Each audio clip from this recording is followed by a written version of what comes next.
stories, how important routine has been for you. Getting to the gym, doing the little things that others are unwilling to do, actually showing up to work at the time you say you're going to show up. I just failed everywhere. I let everybody down, and I was just so done. I was so done. I was done hurting people. I was done hurting myself. And like, that was the day. That was the day I was done.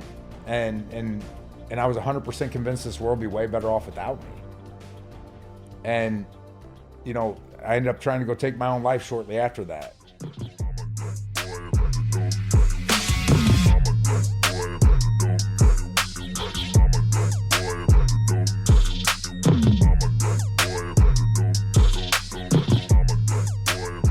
Welcome back to another episode of The Burn. I am Ben Newman, and you know how we do this every single week. We're going to bring you a story of an athlete, an entertainer, a celebrity, somebody from the business world who helps us understand that why and purpose is not enough. There's this underlying burn that ignites your why and purpose and causes you to show up on the days you don't feel like it, and especially after you win.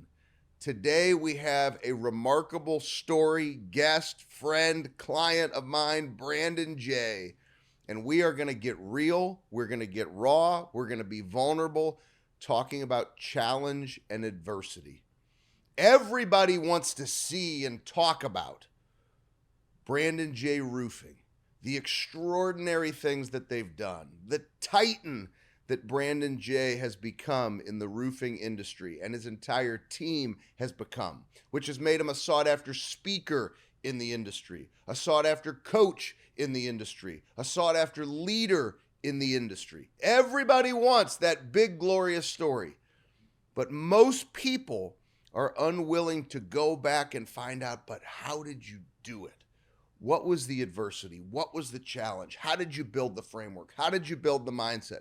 So I'm just telling you right now, you better get yourself a seatbelt because we are going to get real. We are going to get raw. We're going to get down to it. You're going to understand his burn, and you're going to understand, and this is what makes Brandon J. so special, why what you've seen is only scratching the surface of the impact that this man is going to have on the world through his companies, coaching, and speaking. Brandon J., welcome to The Burn.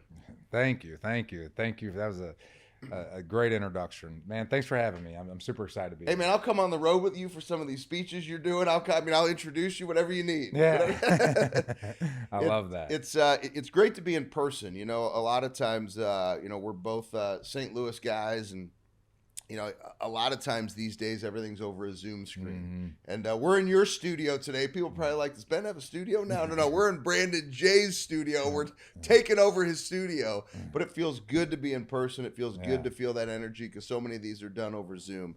But let's get right down to it. You heard me say it in the intro, challenge and adversity. Help us understand, because I know we share the belief that your challenge and adversity is where you build your greatest strength. Tell us a little bit about how challenge and adversity has shaped who you are. Oh man, that was it's everything. And for the longest time, I grew up kind of messed up. Things, broken home, all of that type of stuff. It was just like right away, the challenge and adversity just was there.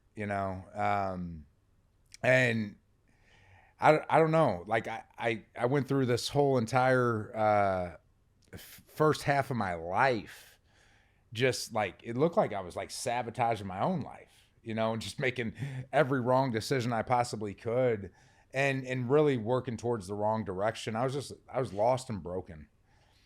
And, it was as far as challenge and adversity, that was my entire life.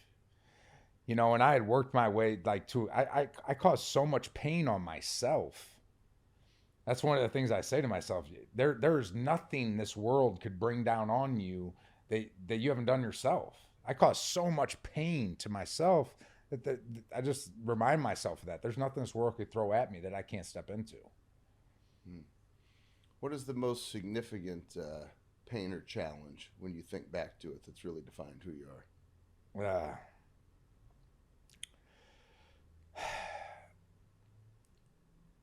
When I came home from prison, the first 4 weeks were an absolute shit show. I went right back to the bullshit, fell flat on my face, and just ended up so hopeless. And I remember sitting on this bench and in more pain than I've ever been in my life and more broken than I've ever been in my life.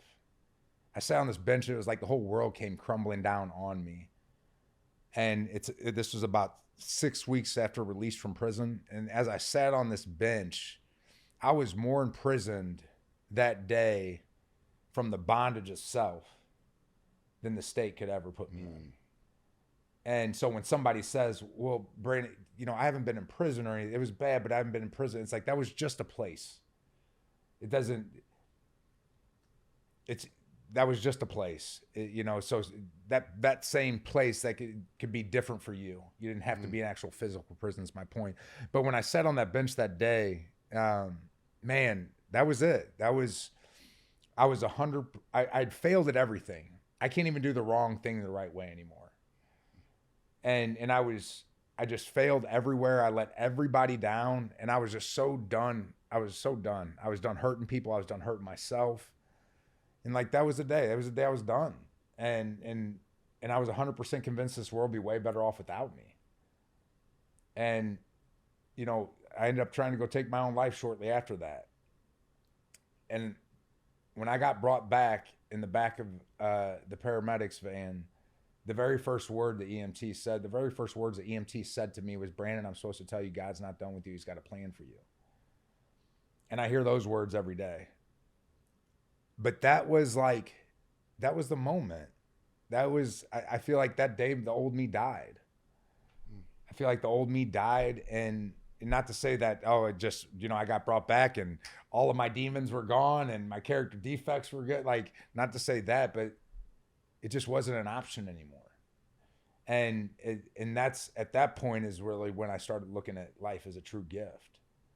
But, putting that was it. And maybe it was like all of the pain coming to a head right then of all the life experience, but I really had to, at that point in time, for the longest time, I would share my story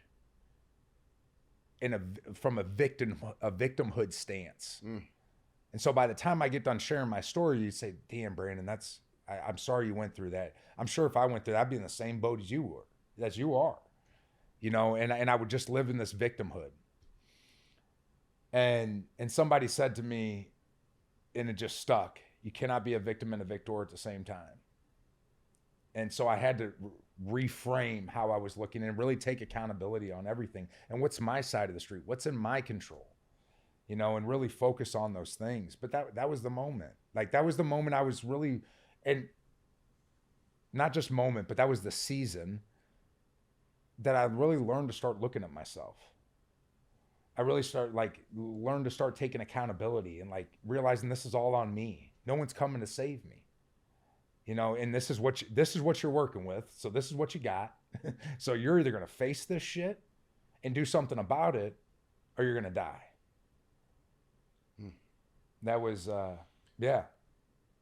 When I hear you say those words that the paramedic said to you, that you hear now every single day, I think that has a burn inside of you that's that reminder of that gift.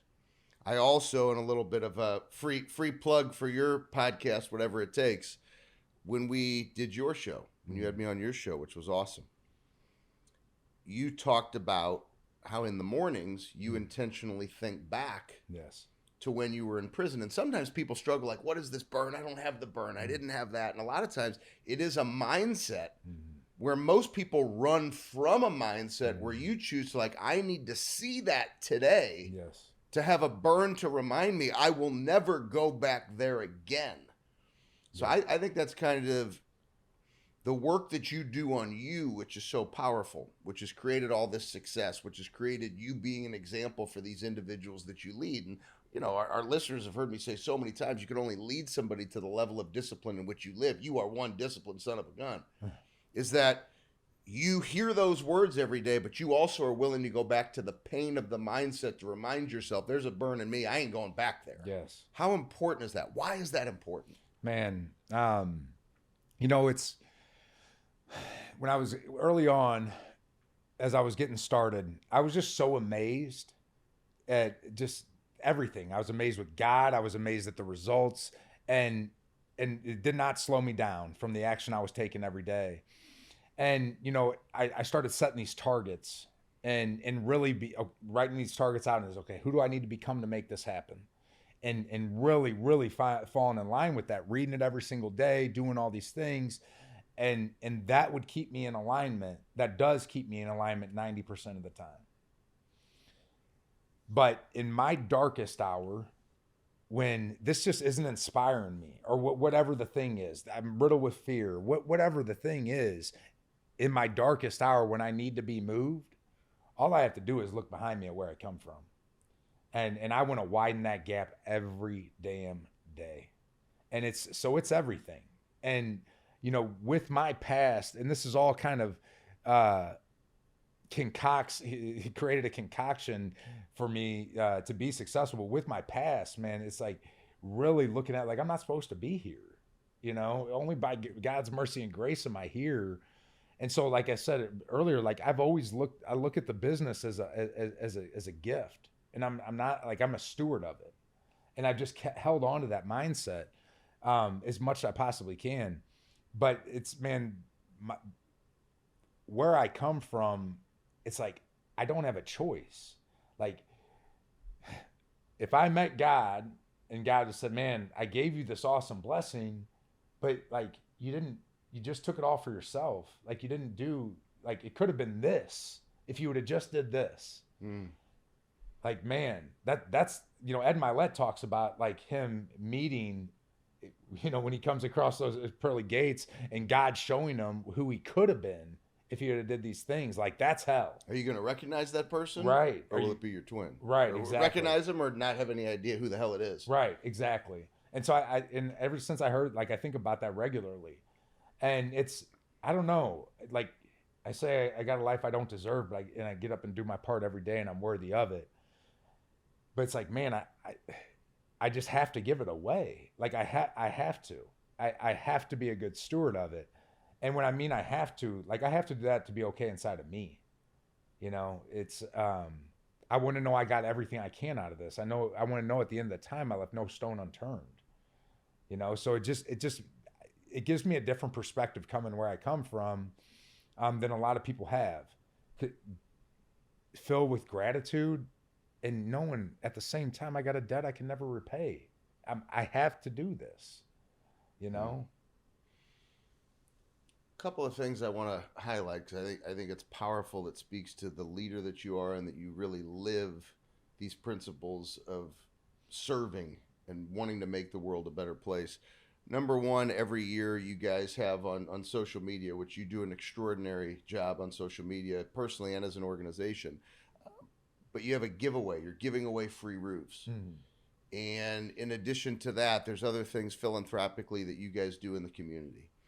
Then there's the piece and the conversations that we have, which I think is such an amazing example for every single leader listening or watching today's show. When you talk about the organization, there's organizations that talk about culture to drive revenue. You talk about culture to make the individuals on the team better human beings. I hear you talk about how you feel there's a responsibility to the children that are in the homes of the members of the team that work here at Brandon J. Most people would never even get themselves to think that way. And so once again, in this world where a lot of people tell you how great they want to be, or we have culture to drive revenue, I think what you're saying, and I want to make you speak to it, because this is not normal. This is not how people normally lead. This is an uncommon act of leadership. Why are you thinking about the children in the homes of your team members and your responsibility to them to deliver the best environment for their mom or dad to grow in? Why is that so important to you?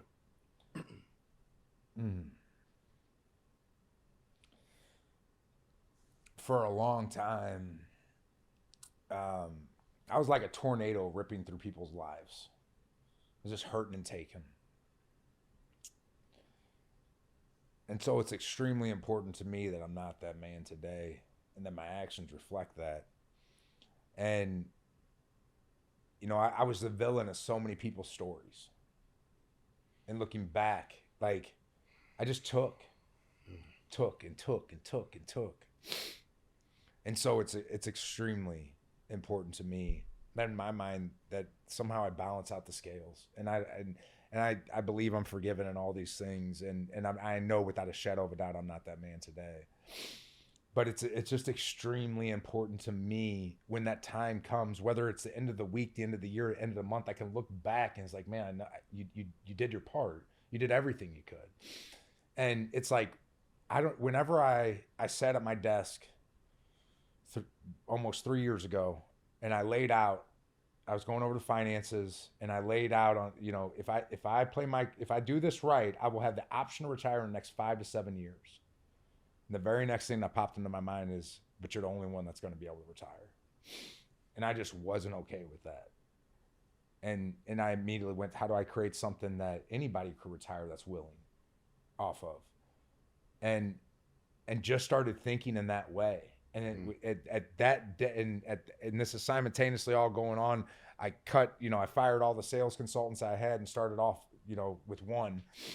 And but I really started being selective, like who we want to work here, and working with the people that are willing to go all in and stay all in.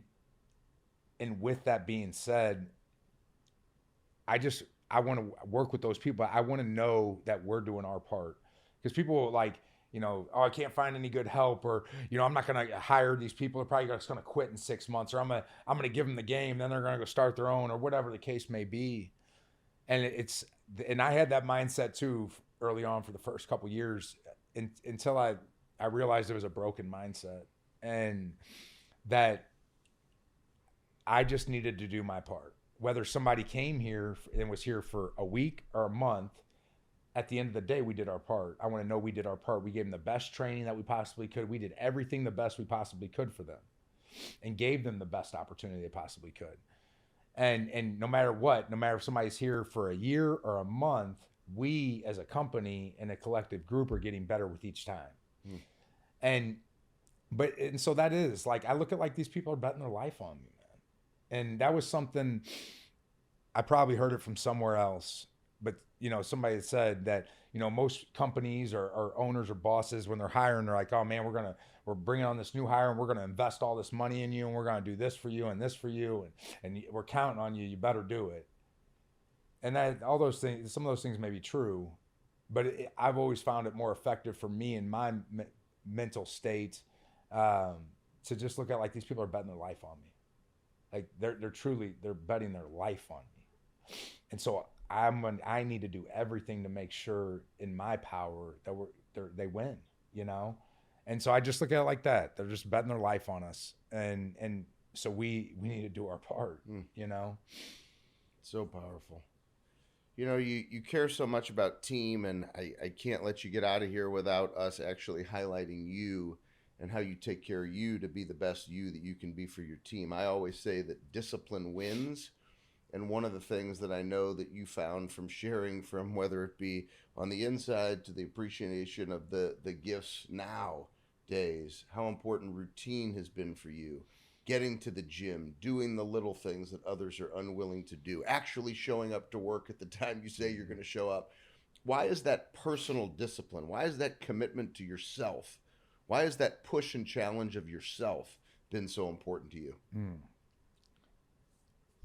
Man, it has been, it's been like everything, and to where no matter what, I'm doing these things every single day. Like, I know for me, because we got a lot of badass leaders on the team, and several up and comers. And so for me, it's like, if I want Adam to keep holding the standard, or anybody for that matter, like, I have to keep holding the standard. If I want Adam to keep getting better, that means I got to keep getting better. It's not like, all right, man, I made it here, so yeah, you keep going. That's right. It means I got to keep getting better as well. And so that's, I look at it in that way. Truly being trying to be a leader who creates leaders, but like to continue creating breathing room and to see this thing through to where we really know we max it out to its potential. That's but the routine, man, routine is everything. And because if I can't, I truly don't believe, um, I truly do not believe that somebody can be sustainably successful in just one area. I believe we have to hit all facets, all core facets, mentally, physically, spiritually, relationships, financially. And so it's really important for me that I stay intentional in all those areas. Um, and if I can't even go to the gym every day or 5 or 6 days a week, if I can't stay disciplined on what my food intake is, if I can't do these simple things that I know are going to create a better me, if I can't do those repeatedly, even when I don't want to, like, how on earth would I run a multi-million-dollar business? Mm. How on earth can I help somebody else and get somebody else in the gyms that's not wanting to go? How can I get them to keep pushing when they don't want to? If I'm sitting here tapping out around every corner, and it's I'm a huge believer in the morning routine, and I always say if somebody can dial in the first couple hours of their day, it'll change your life. Mm. I love it. I love the intentionality of team. I love the intentionality of the personal discipline. I love the intentionality of giving and serving, the connection to burn. I want to leave with a final question. What's Brandon Jay's legacy going to be? Hmm. What is Brandon Jay's legacy going to be? I want the legacy to be that for me is showing like really somebody who like conquered life. And I don't mean like and by me what I mean by that is like doing our best and like truly leaving it all on the field and giving and growing and just becoming our best, Mm. but in that I personally believe that, there's nothing more powerful than an environment of a community we will either rise to or fall to. But I want to see how many lives we can impact. Like how many people can we help stop? How many people can we help stop and get out of surviving mode and really start thriving in life? And there's no dollar amount equated to that. But at the end of the day, I want like when somebody looks at my life, I was like, okay, this is somebody who made a complete mess of their life, made every wrong decision, burned their life completely, come way behind, and hit this point, and look where they are now. Like they defeated all the odds, and look where they're at Mm. now. Definitely the person that's not supposed to be in the room, And in doing that, the biggest part of that is God. Is God's favor on my life and His mercy and grace. But I also have to be willing to suit up and show up and do my part, and I also have to be willing to have faith and trust. And man, I wanted to add this to you to this. Um, Having a spiritual foundation, it is so paramount to my success. Um, there's no way that I could do this shit on my own, and there's no way. I'd be riddled with fear, anxiety, all of the things. I'd break without a shadow of a doubt. And so, like that, having that foundation, but me having that trusted partner, God, that I know, Mm. like, He's got this. What's in my control? Or I'm going to do what's in my control here, God. I know, like, you're my father. Mm. You got this. But I have to be willing to trust and have faith in that myself. Now, like, okay, does He really got it? And for me, anytime whatever those issues are, okay, what's in my control? And I'm trusting God. Because if I didn't trust God, then it's I got all this insane, crazy stuff going on that I have to like worry about myself. And so it's just vital for me. And I honestly think it is with a lot of high level leaders, if not all. I'm sure there's the exception out there, but it's like we're just human beings. We can only take so much before we break. And I know, I know at the end of the day, man, I know the measure of my strength is truly in my surrender. And so I have to be very intentional about staying surrendered. Yes, what a powerful, powerful, faithful way to finish. Brandon, thank you so much for coming on The Burn. How can people stay connected with you? Yeah. Brandon J on Facebook, on Insta, it's Brandon J 1122. Get us on Brandon J Roofing on Instagram and Facebook. Check us out on our podcast, the WIT podcast. It's on all of the major platforms. So yeah, hit us up, shoot me a DM. I look forward to connecting. Yeah, make sure to stay connected. And, if it's events looking for sales and culture and leadership, Brandon doesn't talk about it enough, but he does an incredible job coming to organizations to help make a difference, to share so many of these values and principles that are rooted in God, but clear as can be in the daily action and discipline that it takes to be great. That's why I always love the time that we have together to continue to strengthen and to push and to challenge each other. So Brandon, thank you again for coming on The Burn. To each and every single one of you, like, subscribe, share this episode. This is one of those episodes that needs to be shared, but it cannot be shared unless you take the action to share it. Do not forget, we are all about sharing powerful stories of the burn. Stay connected to your burn so it can ignite your why and purpose, so that you continue to show up on the days you don't feel like it, and especially after you win. This has been The Burn, and I look forward to seeing you next week.